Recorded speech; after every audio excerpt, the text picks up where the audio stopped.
कर सकते। तो कलयुग में शंकर भगवान कलिकाल के दुख को मिटाने के लिए तीसरे नंबर की चीज दे रहे हैं, और वो ना तो पाशुपत्य अस्त्र के लिए कर रहे हैं, ना पाशुपत्य योग के लिए कर रहे हैं। फिर उन्होंने तीसरी चीज दे दी, दूसरे नंबर पर दिया है पशुपति व्रत। ये कलयुग काल के लिए।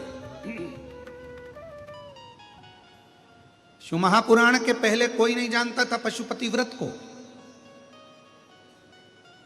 क्योंकि ये ऐसा व्रत है कि आपको किसी के आगे हाथ नहीं फैलाना पड़ता। ये ऐसा व्रत है जिसको मनुष्य जब चाहे तब किसी भी सोमवार से चालू कर सकता है। 5 सोमवार का ये व्रत होता है। पहले सोमवार, दूसरे सोमवार, तीसरा, चौथा और 5 सोमवार का व्रत होता है। 5 सोमवार को एक ही मंदिर के अंदर जाकर पूजन करी जाती, मंदिर नहीं बदला जाता।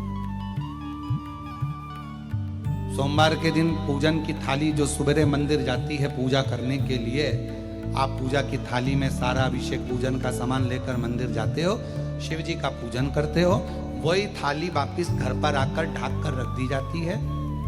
शाम को फिर वही थाली वापिस प्रदोष काल में पूजन के लिए जाती है। उसमें प्रसाद जाता है एक पात्र के अंदर। 3 हिस्से करने के लिए दोना या कागज या जो भी सामग्री आपके पास में हो वो जाता है। 6 दिए जाते हैं, 6 दीपक जाते हैं मंदिर के अंदर। मंदिर में पूजन वगैरह उसी थाली से, जो तुमने सवेरे पूजन करी थी उसी थाली से होती है। पूजन करने के बाद में 6 दिए जमीन पर रखे जाते हैं, 5 दिए प्रज्वलित करे जाते हैं, जलाए जाते हैं। प्रसाद के 3 हिस्से करे जाते हैं। एक दिया नहीं जलाया जाता, रखा जरूर जमीन पर जाता है पर जलाते नहीं। 5 दिए मंदिर में लगाकर प्रसाद के 3 हिस्से कर कर बाबा को पहले व्रत के दिन बाबा से प्रार्थना करो। प्रसाद के 2 हिस्से मंदिर में छोड़ो, 1 हिस्सा अपनी थाली में रख लो।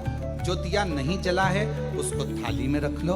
बाबा को प्रणाम कर कर, बाबा आज मेरा पहला पशुपति व्रत है, बाबा स्वीकार करना। पशुपति व्रत का नियम है कि एक समय फलहार, एक समय भोजन आप कर सकते हैं, पर भोजन शाम के समय करें। और भोजन करने से पहले जो प्रसाद आप लेकर आए हो मंदिर से, वो प्रसाद पहले आपको खाना है। प्रसाद नमकीन नहीं जाता, मीठे का जाता है। बाजार का बना हुआ प्रसाद नहीं जाता।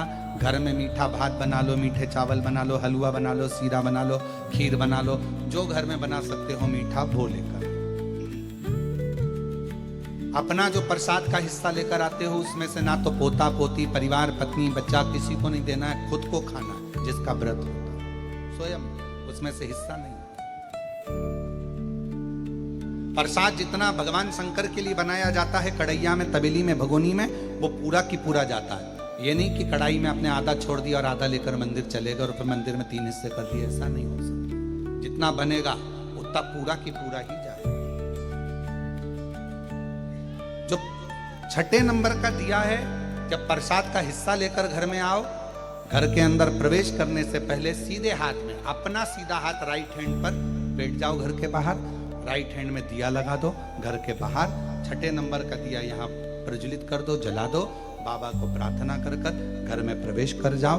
प्रसाद का जो हिस्सा है भोजन करने से पहले वो खाओ, फिर भोजन करो, सात्विक भोजन करिए। ऐसे 5 व्रत होते हैं। बीच में अगर रजोधर्म आ जाता है, रजस्वला हो जाते हो, कहीं जाना पड़ जाता है, कोई फंक्शन आ जाता है, तो उस व्रत को नहीं गिना जाता, फिर अगला व्रत गिना जाता, उस व्रत को नहीं गिना। पर होते 5 ही व्रत। जब 5वां व्रत पूर्ण हो पशुपतिनाथ का, 5वें व्रत के दिन फिर वही की वही पूजन का विधान। पर शाम के समय एक श्रीफल, 108 या तो चावल के दाने, मूंग के दाने, या 108 गुलाब की पंखड़ी, फूल, पत्ती, बेलपत्र, कुछ भी 108 सामग्री लेकर मंदिर जाना है। श्रीफल भेंट लेकर जाओ, बाबा को समर्पित करो। 108 दाने श्री शिवाय नमस्तुभ्यम कहकर, पंचाक्षर मंत्र नमः शिवाय कहकर या ओम नमः शिवाय कहकर चढ़ाओ। बाबा को अपनी कामना करो, बाबा आज मेरा व्रत पूर्ण हुआ है, स्वीकार करना बाबा। मैंने सुना है तो 3 महीने में गोदी भर देता है, ऐसी कृपा करना बाबा। विनय कर कर वापिस सजाओ। 5वां व्रत भी वैसा कि वैसा ही करो जैसा नियम है। ये बाबा का उद्यापन हो जाता है 108 सामग्री चढ़ाने पर। अलग से उद्यापन